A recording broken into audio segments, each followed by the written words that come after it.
Hello friends, welcome in my channel. और आज से हम शुरू करने वाले हैं हमारे इंडस वैली सिविलाइजेशन, जिसे बोलते हैं हड़प्पा सभ्यता। तो आज से हम शुरू करेंगे इंडस वैली सिविलाइजेशन।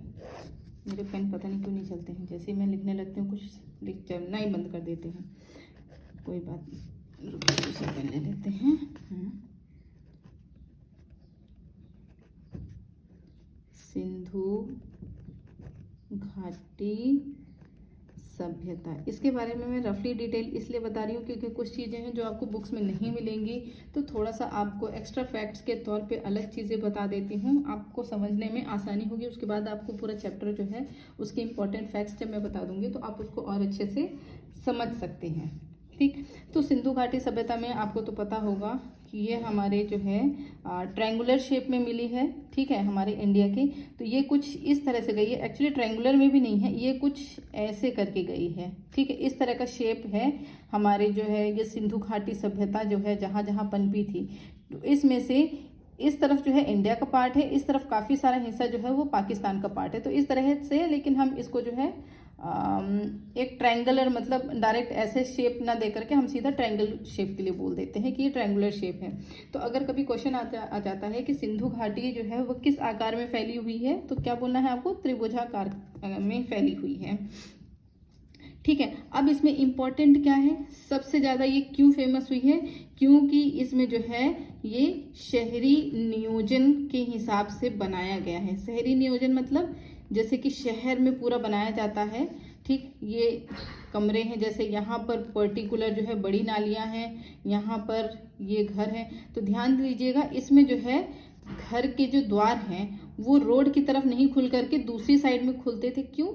ताकि जैसे मान लीजिए कि कोई बच्चे हैं या कोई भी है, अगर जैसे यहाँ पे गेट खुला रहेगा, यहाँ पर रोड में कई लोग आए जाएंगे, तो उससे क्या होगा, एक्सीडेंट होने का डर रहता था। तो ये ऐसे खुलता था। और यहाँ की नालियाँ, छोटी नालियाँ जा करके वापस जो है जो ये बड़ी नालियाँ साइड में रहती थी, इससे जा करके मिल जाती थी। जितने भी घर हैं ऐसे करके पूरी बड़ी नालियों मिल जाती थी। और ये जो है रोड, ठीक है, ये रोड ऐसे करके समकोण में काटती थी। ठीक, ये आगे रोड जाना होता है और ये पर्टिकुलर, मतलब इतने अच्छे से पूरा वेल डिजाइंड किया गया है, जैसे कि एक शहर भी इतना अच्छा वेल डिजाइंड नहीं होता, उस तरह से पूरा का पूरा इसका शहरी जो है पूरा कल्चर हिसाब से हर चीज पूरा बनाया गया था। तो ये देखिए, ध्यान दीजिएगा, जहां पर, ठीक है, ये द्वार इस तरफ खुलते हैं तो इसका मतलब ये कि रहने के लिए बनाया गया, लेकिन जहां पर इसके द्वार रोड की तरफ खुलते हैं, जहां मतलब हम बताएंगे अभी कि कहाँ कहाँ पर खुलते हैं, तो समझ जाइएगा कि ये व्यवसायिक तौर पे होता है। क्यों? क्योंकि जो व्यवसाय करने के लिए आते हैं वो तो घर के पीछे नहीं जाएंगे, उनको अपना जो है गेट वोट सामने लगाना पड़ेगा, ताकि जो व्यवसाय करने के लिए आते हैं तो वो डायरेक्ट यहाँ पर आ सकें। ठीक है, तो एक दो जगह हैं व्यापारिक तौर पे जो उन्नति किए हैं, तो उनके रोड के जो द्वार हैं वो रोड की तरफ खुलते हैं। ठीक है, जो इनका दरवाजा है वो रोड की तरफ खुलता है। ठीक, अब ध्यान दीजिएगा, यहाँ पे ये सिंधु घाटी चल रही थी, तो यहाँ पर जो है यहाँ की मोहरें, ठीक है, मोहरें बहुत फेमस थी। ठीक है, यहाँ की मोहरें, सेम डिजाइन की मोहरें हमें जो है बाहर, ठीक है, जहां पर दजला फरात जो है नदी बहती है, जिसे बोला जाता है मेसोपोटामिया की सभ्यता। ठीक है, मेसोपोटामिया की सभ्यता जो कि दजला फरात में है। यहाँ पर कौन सी? सिंधु नदी। तो अब ये मत सोचिएगा कि जितनी भी यहाँ पर हमें जगह मिली है वो सारे के सारे सिंधु घाटी से मिली, तो ऐसा नहीं है।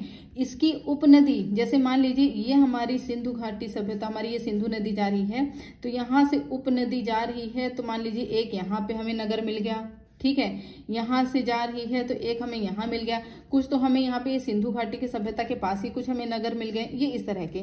तो जो मेसोपोटामिया में है, तो यहाँ पर कौन सी? दजला फरात, दो नदियां जो बहती हैं। ठीक है, तो यहाँ की जो मोहरे की डिजाइन है सेम जो है वो यहाँ पर मिली है। तो इसका मतलब ये है कि हमारा ये जो है जो हमारा व्यापार चलता था, हमारा व्यापार कहाँ पे चलता था? हमारा व्यापार ये मेसोपोटामिया के पास चलता था। ठीक है, मेसोपोटामिया जो जगह है वहां से हमारा यहाँ पे व्यापार चलता था। यहाँ पे कुछ व्यापारिक केंद्र थे और कुछ जो है वो रहने के लिए जगह थी, जिसके बारे में हम अभी आगे, इसके बारे में हम अच्छे से पूरा का पूरा पढ़ेंगे। अब इसमें से आपको क्या ध्यान देना है, ठीक है, कि ये जो सपोज बोला जाता है कि ये नगर जो है वो किस पर आधारित था, तो ये नगर जो था वो था आपका आयताकार ग्रिड पद्धति, ठीक है, आयताकार ग्रिड पैटर्न, या फिर आप इसको पद्धति भी बोल सकते हैं, इस पर आधारित था यहाँ के नगर। आयताकार ग्रिड मतलब ये देखिए पूरा ये आयताकार के हिसाब से पूरे के पूरे नगर आयोजन जो है वो किए गए थे। मिट्टी की पकी ईंटें यहाँ से पाई गई जो कि सबसे ज्यादा फेमस है यहाँ की, ठीक है। 3 तरह के यहाँ पर जो है भवन पाए गए, एक तो आवास रहने के लिए, ठीक है, एक पाया गया यहाँ पे सार्वजनिक भवन। सार्वजनिक भवन जैसे हो गया स्नानागृह जहाँ पर सब लोग आते जाते थे, ठीक है, और एक हो गया मतलब सार्वजनिक भवन, सार्वजनिक क्या बोलते हैं स्नानागृह और आवास गृह, 3 तरह के पाए गए हैं। यहाँ पर क्यों फेमस है मैं आपको वो बता दे रही हूँ ताकि आपको पढ़ने में उतनी ही आसानी हो। मिट्टी की पकी ईंटें जिस चीज के लिए ये काफी ज्यादा फेमस है, ठीक है, और यहाँ पर ध्यान दीजिएगा, ठीक है, कि यहाँ पर जो ईंटें होती है ना, ईंटों को बिछाने के लिए जिप्सम के गारे का उपयोग करते थे। किसका? जिप्सम के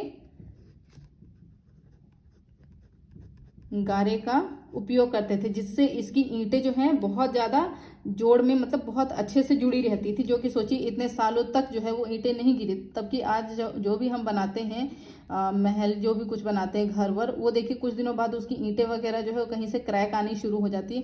तो यहाँ पर कहीं पे भी क्रैक वगैरह नहीं आती थी। क्यों? क्योंकि वहाँ पे जिप्सम जो है, जिप्सम उनके गारे में, गारा मतलब होता है कि जैसे बालू हो गया और क्या बोलते सीमेंट हो गया, उसको मिक्स करके जो बनाया जाता है उसको बोला जाता है गारा। गारा मिट्टी का भी होता है, ठीक है, मिट्टी में पानी डाल करके भी गारा बनाया जा सकता है, ठीक है। अब देखिए नगर को 2 भागों में डिवाइड किया गया था, ठीक है, जिसे बोला जाता था ऊंचे गढ़ तथा निचला नगर, ठीक है, निचला नगर, ठीक है। तो ध्यान दीजिएगा जो बड़े लोग थे, ठीक है, या बड़े लोग मतलब ये नहीं कि हाइट में बड़े थे तो इसीलिए उनको यहाँ पे नहीं, जो कि पद में ऊंचे थे, ठीक है, जैसे व्यापारी हो गए, ठीक है, और जो राजा महाराजा हो गए जो काफ़ी अच्छी जगह पे थे वो पूरे के पूरे ऊंचे गढ़ में रहते थे। और जैसे जो श्रमिक वगैरह हो गए वो कहाँ रहते थे? निचले नगर में रहते थे, ठीक। इतना आपको समझ में आ गया है। अब देखिए यहाँ पर सबसे ज्यादा प्रचलन में क्या आया था? सार्वजनिक स्नानागार। क्या था? सार्वजनिक स्नानागार। ये यहाँ की स्पेशलिटी है, ठीक है, और इसी के जो है चारों ओर दीर्घायों और कक्षों का समूह था। किसका समूह था? दीर्घायों और कक्षों का समूह था, ठीक है।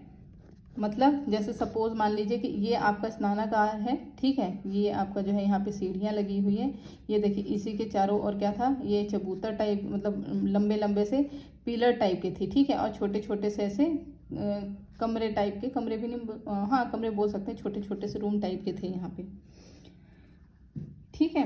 अब देखिए यहाँ पर जो है यहाँ पे कर्मकांडीय पवित्रता का महत्व था, ठीक है, स्वास्तिक चिन्ह वगैरह यहाँ पे सब जगह मिला है, ठीक है। तो यहाँ पे इसका मतलब ये है कि यहाँ पर लोग पूजा पाठ भी बहुत अच्छे से करते थे, ठीक है। उन्नत जल निकास की व्यवस्था थी यहाँ पर, और यहाँ पे साथ में मल कुंड भी था। मल कुंड मतलब क्या होता है?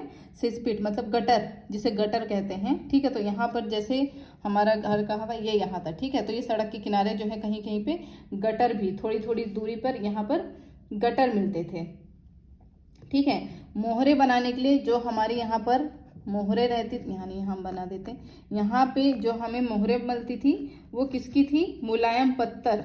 क्या बोलते हैं? मुलायम पत्थर, या फिर स्टेटाइट, स्टेटा लिख देते हैं, नहीं तो आप नहीं पढ़ पाएंगे। कभी कभी क्या होता है फ्रेंड्स कि कुछ चीज़ें जो है ना वो इंग्लिश में ही लिखी आती है, तो आप फिर समझ नहीं पाएंगे कि हमें जो है मैम ने तो वो शेलखंडी पढ़ाया था कि शेलखंडी की मोहरें मिलती हैं, तो फिर ये स्टेटाइट क्या होता है? तो ये भी आप याद रखिएगा, ठीक है, कि स्टेटाइट को ही शेलखंडी कहते हैं, शेलखंडी हिंदी में कहते हैं, इसको इंग्लिश में कहते हैं, लेकिन आप इसका इंग्लिश वर्ड भी जो है वो आप याद रखिएगा, ठीक है। और मुलायम पत्थर से जो है ये बनाई जाती थी। ठीक है, मुलायम पत्थर कहाँ पे मिलते थे? ये नदी तल में, यानी कि नदी जो रहती थी, नदी के एकदम नीचे तल में जो मुलायम मिट्टी रहती थी, ठीक है, ये फिर मुलायम पत्थर रहते थे, मुलायम मिट्टी तो नहीं पत्थर, उसी पत्थर को निकाल करके बढ़िया अच्छे से तराश करके तब यहाँ पे जो है यहाँ पर अंकन करते थे, पशुओं का अंकन करते थे, पशुपति शिव जी का अंकन रहता था और वो उसी के थ्रू जो है ये लोग व्यापार करते थे। ठीक है, अब यहाँ पर लिपि कौन सी पाई गई? तो यहाँ पर लिपि पाई गई है चित्राक्षर। ठीक है, कौन सी लिपि पाई गई है? चित्राक्षर लिपि। ठीक है, ये किस में है? जो मुद्रा में, जो ये मोहरे में है। ठीक है, तो मोहरे और मुद्रा लेख में कौन सी लिपि पाई गई है? चित्राक्षर, मतलब चित्रों के द्वारा बनाई गई है, मतलब चित्र के थ्रू समझाया गया है उसको। ठीक है, लेकिन अभी तक इस लिपि को जो है वो पढ़ा नहीं गया है। ठीक है, अभी तक इसको पढ़ा नहीं गया है। ठीक है, ये लिपि जो है वो दाएं से बाएं लिखी जाती है, यानी कि दाएं से आपकी ये यहाँ से, दाएं से ये इस तरफ, जैसे उर्दू वगैरह होती है। ठीक है, ये इस तरह से लिखी गई है। ठीक है, लेकिन इसको ध्यान दीजिएगा, द्विदिशात्मक लेखन शैली, अर्थात एक पंक्ति में दाएं से बाएं और दूसरी पंक्ति में बाएं से दाएं पाई गई है। मतलब इस लिपि को क्या कहा जाता है? इस लिपि को क्या कहा जाता है? द्विदिशात्मक, मतलब द्विदिशात्मक मतलब दोनों दिशाएं, यानी कि पहली बार जो है, ठीक है, इन्होंने यहाँ से शुरू किया, ये यहाँ पे ऐसे करके लिख लिया और फिर दूसरी पंक्ति में उनकी जो है ये ऐसे करके ऐसे लिखा गया। समझ में? इस तरह से ऐसे ऐसे जीग जैक, मतलब इस तरह से इनकी जो है लिपि लिखी गई है। ठीक है, इनमें आमतौर पे 5 आकृति भी मिली है। ठीक है, 5 आकृति में कौन कौन से हैं? नॉर्मली आपके क्या बोलते हैं, बैल हो गया, गैंडा हो गया, बाघ हो गया, हाथी हो गया, इस तरह के जो है वो मिले हैं। ठीक है, गाय का साक्ष्य नहीं मिला है यहाँ पर, गाय, ठीक, गाय के साक्ष्य यहाँ पर नहीं मिला है। क्वेश्चन में आ जाता है कभी कभी कि किसकी, कौन से पशु की आकृति नहीं मिली या किस पशु के बारे में वो लोग नहीं जानते थे, तो वो लोगों को गाय के बारे में नहीं पता था, क्योंकि वहाँ पर कोई भी गाय का साक्ष्य नहीं मिला है। ठीक है, तो ये कुछ चीज़ें हैं जो कि आपको याद रखनी है। ठीक है, और मोहरे जो है वो व्यवसायिक प्रयोजन के लिए ही सिर्फ उपयोग होती थी, ताकि लोग एक जगह से दूसरी जगह तक अपना जो है व्यापार कर सकें। ठीक है, अब ध्यान दीजिएगा, यहाँ पर जो है, ठीक है, शैक्षणिक उद्देश्यों के लिए भी कार्य किया गया था। ठीक है, यानी कि यहाँ पर जो है पढ़ाई लिखाई का भी काफ़ी ज़्यादा यहाँ पर वो था। स्वास्तिक सदृश डिजाइन वाली मोहरे भी पाई गई, यानी कि जो मोहरे थी उसमें क्या बना हुआ था? हमारा स्वास्तिक चिन्ह भी बना हुआ था मोहरों में। ठीक है, और मोहरों में सबसे मुख्य शामिल क्या था? पशुपति की मोहर। ठीक है, यूनिकॉर्न, गैंडा, एक सींग वाले जानवर वाली मोहरे। ठीक है, सबसे ज़्यादा कौन सी मिली थी मोहरों में? ठीक है, पशुपति की। ठीक है, पशुपति, पशुपति किसे कहते हैं पता है फ्रेंड्स? जो शिव जी होते हैं उनको पशुपति कहते हैं। ठीक, इतना आपको पता चल गया होगा। ठीक है, तो इसमें क्या है? मानव आकृति या फिर देवता को दर्शाया जाता है। ठीक है, उसमें क्या, इसमें क्या रहते? पशुपति में क्या दिखाया गया है कि एक आदमी है, ठीक है, जिसकी 3 सींग हैं। ठीक है, यहाँ पे जैसे मुकुट है, उनकी 3 सींग हैं। ठीक है, 3 सींग मुकुट है। ठीक है, और चारों ओर पशु से घिरे हैं, ये जैसे हैं, और उसके चारों ओर क्या है? पशु हैं। ठीक है, आकृति में बाएं तरफ, यानी कि इस तरफ जो है वो हाथी और बाघ के चित्र बने रहते हैं नॉर्मली। ठीक है, और दाईं ओर यानी कि इस तरफ जो है, ठीक है, वो गैंडा और भैंस। ठीक है, भैंस का चित्र जो है दिखाई देता है। ठीक है, आसन में जैसे यहाँ पे बैठे हैं तो इसके नीचे, ठीक है, इसके नीचे जो है 2 हिरन, ठीक है, 2 हिरन दर्शाए गए हैं। तो इसको थोड़ा सा याद रखिएगा, क्योंकि कभी कभी पूछ लेता है कि दाएं ओर कौन से जानवर है, बाएं ओर कौन से जानवर है, नीचे कौन से जानवर है, तो आपको ये पता होना चाहिए। अब ध्यान दीजिएगा, यहाँ पे जो है वो कांस्य की मूर्ति काफ़ी मात्रा में पाई गई है। ठीक है, कौन सी फ्रेंड? कांस्य की मूर्ति। ठीक,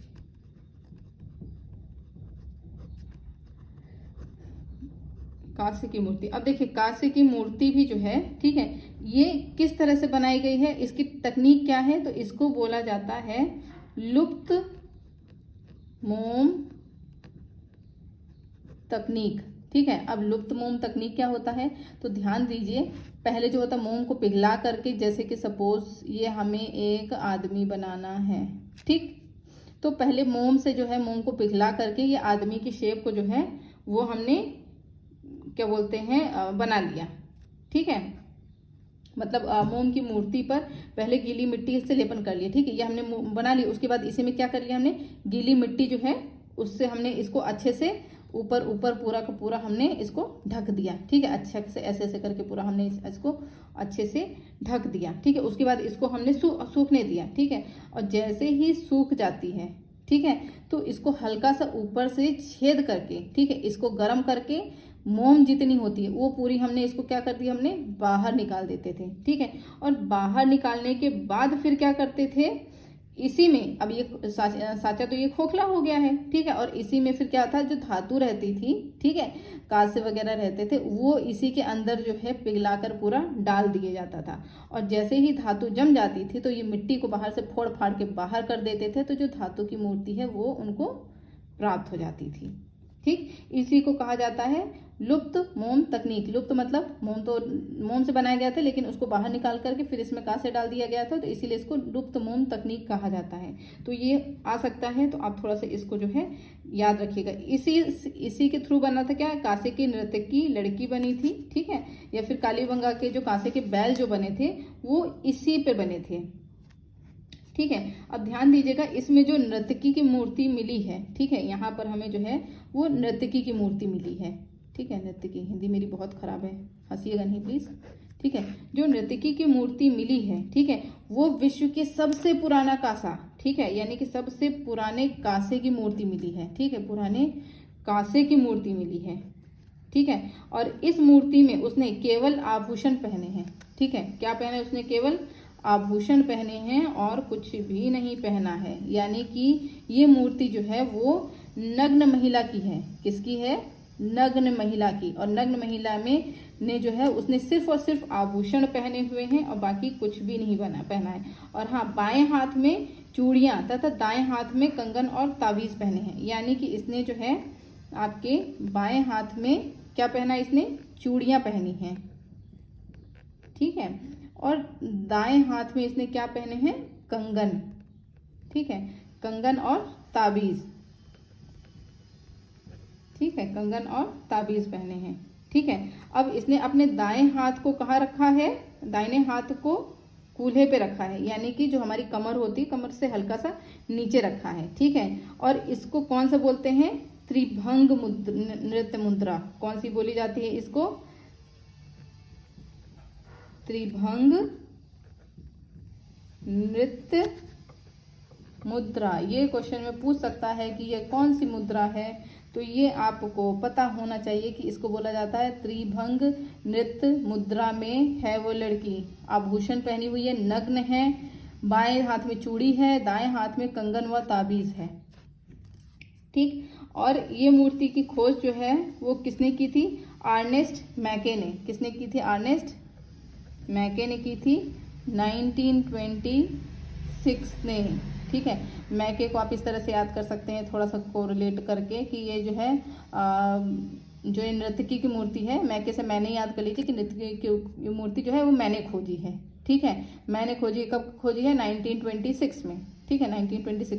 तो आप अपनी एज के हिसाब से सोच सकते हैं कि हाँ मैं अभी 26 एज का हूँ या 26 एज की हूँ, जो भी है। तो आप इस तरह से कोरिलेट करके आप इसको याद करिए। ये इम्पॉर्टेंट है, ये नॉर्मली पूछा जाता है, नर्तकी के बारे में पूछा जाता है ज़्यादातर कि क्या है क्या नहीं है, ठीक है। और इसकी जो लंबाई है वो कितने हैं, 4 इंच है। और ये कहाँ से मिली है, ये मिली है मोहनजोदड़ो से। कहाँ से मिली है, मोहनजोदड़ो से।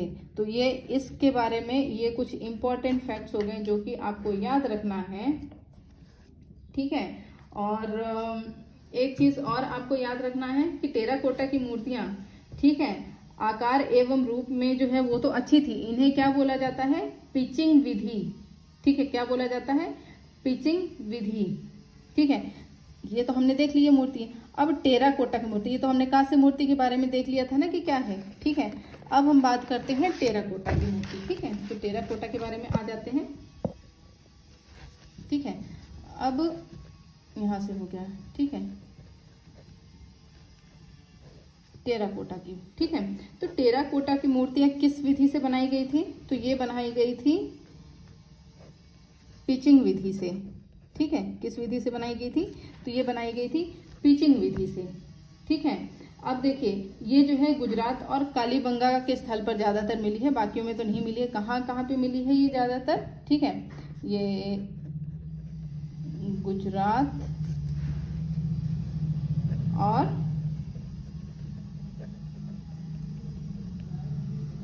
कालीबंगा से मिली है, ठीक है। और इसका उदाहरण क्या है? जो कि टेराकोटा से बनी है, उसके उदाहरण कौन से हैं? मातृ देवी की मूर्ति। जो मातृ देवी की मूर्ति है वो इसी विधि से बनी हुई है, ठीक है। मातृ देवी की मूर्ति, उसके बाद सिंह वाले देवता का मुखौटा, खिलौने, जितने खिलौने हैं, ठीक है, वो भी किससे बने हैं? आपके टेराकोटा से ही बने हैं, ठीक है। अब इसमें ध्यान दीजिएगा कि कभी कभी ये दाढ़ी वाले पुजारी के बारे में थोड़ा सा आता है, तो उसके बारे में थोड़ा सा मैं बता देती हूँ, ठीक है। तो ये जो है दाढ़ी वाले पुजारी फेमस है काफ़ी, ठीक है। इसके बारे में थोड़ा सा जान लीजिए, बाकी बारे डिटेल्स तो हम पढ़ेंगे, लेकिन थोड़ा सा मैं आपको समझा देती हूँ कि है क्या, बैकग्राउंड थोड़ा सा बता देती हूँ, तो पढ़ने में फिर मज़ा आएगा आपको, ठीक है। ये कहाँ से मिली है? ये आपको मिली है मोहनजोदड़ो से, सेम मोहनजोदड़ो से ही मिली है, ठीक है। शेलखंडी से बनी है। किससे बनी है? शेलखंडी से बनी है, ठीक है। और ये क्या है? अर्ध प्रतिमा है, यानी कि आधा हिस्सा ही है, ठीक है। और ये किस पैटर्न से बनी है? तो ये ध्यान दीजिएगा, तिपतिया, ठीक है, तिपतिया, जिसे कि इंग्लिश में क्या बोलते हैं?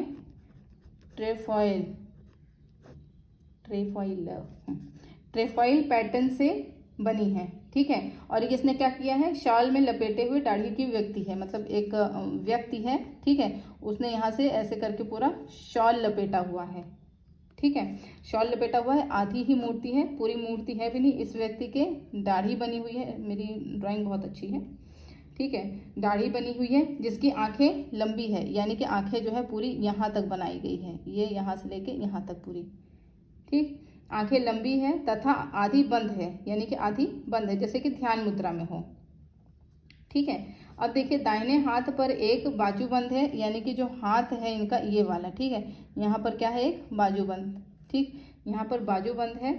सिर पर सादी बुनी हुई पट्टिका है, ठीक है, सिर पर सादी बुनी हुई पट्टिका, यानी कि ऐसे करके पट्टिका है, ठीक। इतना आपको समझ में आ गया?